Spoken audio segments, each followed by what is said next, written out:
today. Yeah. You've mentioned that the Pope would like to take a role potentially in mediating these talks. Does that mean that the U.S. is taking a step back from... No. I think it would be great to have it at the Vatican. Maybe it would have some extra significance. And I saw that it was discussed yesterday, so I thought, and people told me that they'd be honored to do it. I would imagine they would be. So, no, I think it would be maybe helpful. There's tremendous bitterness, anger, and I think maybe that could help some of that anger. So having it at the Vatican would be, in Rome, would be I think it would be a great idea. Thank you. Mr. President, as you know, Can I say... Go ahead. Mr. President, as you know, 2.5 months ago, Ukraine President Zelensky agreed to that 30-day ceasefire that's been on the table all of that time. What was the extent of your conversation with President Putin today about having him agree to that same 30-day ceasefire proposal that you, Mr. President, put on the table? Well, what we've done, and very strongly, is we said, let's get this thing going. You know, I had many of the leaders of European nations on the line with me right after the call. And we have to get that thing solved. 5,000 young people every single week on average. And I've seen satellite pictures. You don't want to see these pictures. We'll have to see what happens. This was not my war. This is not a war that would have happened if I were president. This is not my war. I'm just here to try and help. We've spent hundreds of billions of dollars on this war, and yet that's not, frankly, we made much more than that just in 4 days in the Middle East. It's a lot of money, but we do much. This is about thousands of people dying every single week. 5,000, 6,000 people dying every single week. And just like you have the relatives here, wives and children and everything, you have, these soldiers, they say goodbye in Ukraine and in Russia, and then their parents never see them again, except maybe in pictures of horrible scenes, because I've seen some scenes, I've never seen anything like it. So we're going to see if we can get it taken care of. Yeah, please. Mr. President, on Ukraine and on your call today that you had with President Putin, you said last week that you thought nothing was going to happen, no advances would be made until you and Putin got together. Do you still feel that way? I think something's going to happen. It's a got very big egos involved, I tell you. Big egos involved. But I think something's going to happen. And if it doesn't, I'd just back away and they're going to have to keep going. Again, this was a European situation. It should have remained a European situation. Should have remained. But we have, because the past administration felt very strongly that we should be involved, and we got involved much more than Europe did in terms of the money and all of the things that we gave. We gave massive amounts, I think record-setting amounts given to a foreign. There's never been anything like this, both weaponry and money. And Europe gave a lot also, but they didn't give anywhere near what we gave. We gave probably almost 3 times the amount. And it's just a shame. The whole thing is a shame.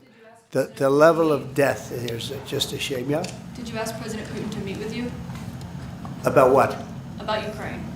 Of course I did. I talked to him about it. I said, when are we going to end this, Vladimir? I've known him for a long time now. I said, when are we going to end this bloodshed, this bloodbath? It's a bloodbath. And I do believe he wants to end it. You know, when I made the call, I told the people last night, I spoke to the heads of the different countries, Germany and Finland. We had Italy, as you know, and UK was on the line today, and a couple of others. And then they were, in turn, calling everyone. Ursula was there from the European Union. She was terrific. And we spoke for a long time about it. And they got a problem. It's a big, big problem. It's a terrible war. It's a very hard to extradite themselves away from what's taken place over there. The amount of anger, the amount of hate, and the amount of death. It's very hard, very tough situation. But I said to him, we got to get going. And I did say also, if I thought that you couldn't do it, I'd step away, because what are you going to do? We don't have boots on the ground. We wouldn't have boots on the ground. But we do have a big stake. And the financial amount that was put up is just crazy. It's crazy. This isn't for us. This is for somebody else. The amount of money that we put up is record-setting. There's never been anything like this, and that includes weapons. Never been anything like this. Yeah, please. Then on your call today, if Putin ultimately proves to be the obstacle to peace, is further arming Ukraine on the table at that point? Well, we'll look. I mean, we're going to look. I hope that, I like to think positively, frankly. I just can't believe that they allow this to continue. This would have never happened if I were president, and most people admit that. It would have, and it didn't happen for 4 years. And October 7th would have never happened either. That's the attack on Israel. That would have never happened. So sad, a lot of things wouldn't have happened, but so sad to see it. Now, I think that there's a good chance we can get this done. I believe Putin wants to do it. Now, if I thought Putin didn't want, I mean, that's what I do. My whole life is like deals, one big deal. And if I thought that President Putin did not want to get this over with, I wouldn't even be talking about it, because I'd just pull out. What did you hear that gave you confidence that he does want peace versus buying time? I think he's had enough. I think he's had enough. This has been a long time. This has been going on for more than 3 years. When you think, right? It's been going on for a long time. Yeah, please. Oh, thank you, Mr. President. When you implored him to stop previously, Vladimir stopped on social media, and he didn't. He just continued. I'm curious, did you bring that up with him in your phone call today? You have to talk. Sorry, you previously on Truth Social implored President Putin to stop. You wrote Vladimir stop, and he didn't stop, quite the contrary. I'm curious, did you bring that up on your call with him today? And No, I didn't bring that up. But I did say, it's time, you got to stop this thing. And I believe he wants to stop. Look, I would be, I think, very able to tell whether or not he wanted to or what. I thought there was a very good chance, like a 50-50 chance, that he would say, I want to take the whole thing. I didn't know what he was going to say. And then they have a different kind of a problem. But I believe he wants to stop. Pretty sure.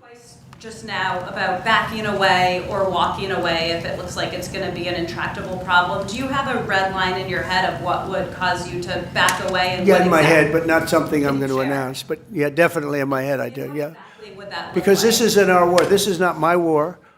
This is not the war. I mean, we got ourselves entangled in something that we shouldn't have been involved in. And we would have been a lot better off, and maybe the whole thing would have been better off, because it can't be much worse. It's a real mess. It's a death trap.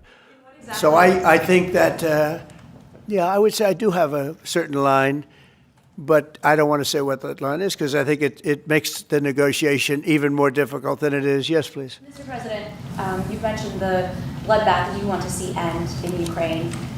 You mentioned that you believe Putin wants peace, but he just attacked Ukraine yesterday. So what makes you think that he wants peace? Well, he's in a war, you know. I mean, nobody said don't. They're fighting. They're attacking each other, and people are dying all the time. He's in a war. He's fighting a war. Nobody said he was going to stop. I think, is it terrible? Yeah, it's terrible. I think it's terrible. Why haven't you increased the sanctions on Russia yet? Well, because I think there's a chance of getting something done, and if you do that, you can also make it much worse. But there could be a time when that's going to happen. Yep. President Zelensky of Ukraine says that the Ukrainians are ready for a ceasefire, they're ready for peace negotiations. In your mind, is Ukraine doing enough to get this peace? I'd rather tell you in about 2 weeks from now, because I can't say yes or no. I think, look, he's a strong person. Zelensky, a strong guy, and he's not the easiest person to deal with. But I think that he wants to stop. He's, you know, not. It's a very bad thing that's happening over there. I think he wants to stop. But I could answer that question better in 2 weeks or 4 weeks from now. I hope the answer is that he wants to get it solved.